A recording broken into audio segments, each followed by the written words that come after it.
Final मित्रांनो आपण आता इथं निघणार आहे तर सोनगीरकडे जायचं आपल्याला तर लगेचच आरती होती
लवकर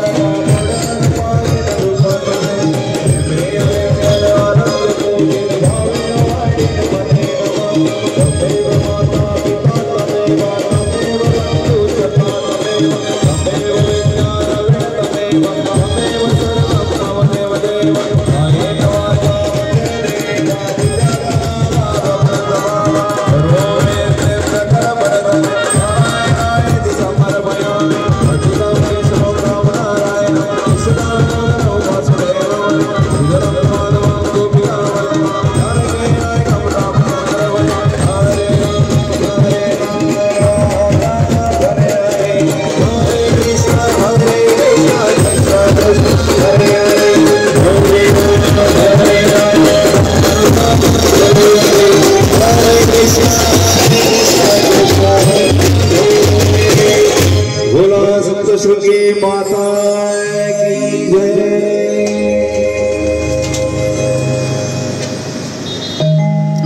जाऊ मित्रांनो सकाळचे आरती झालेली आता हॉटेल साई किशनवाल्या यांच्याकडनं तर आपला पळाव त्यांच्याकडे होता रात्रीचा तर त्यांच्या हाताने सकाळची आरती झालेली आहे तर आपण आता धुळ्याकडे निघण्यासाठी आपण परत रेडी मित्रांनो तर आपल्या लाईव्हला पण चालू आहे आता तर लाईव्हला आरती झालेली मित्रांनो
करू. आपला दुपारचा पळावा इथं आहे धुळ्यामध्ये. कोणता एरिया भाऊ हा? कोणता एरिया आहे? दत्त मंदिर जवळ मागच्या साईडला आपला पळावा मित्रांनो आजच्या दुपारचा. तर मागच्या वर्षी पण आपण इथंच थांबलेलो होतो. तर मागे रतुबाई इकडच्या साईडला बँडची गाडी उभी वॉक शूट करू. आणि तर आता बँड आपल्याला थांबलेला आहे तर आपण विश्रांती घेऊ. तर जय माता दी मित्रांनो, सपोर्ट राहू द्या आणि लाईव्हला नक्की या संध्याकाळी. तर इथं पण संध्याकाळी आरती होईल तर नक्की आरतीसाठी या मित्रांनो.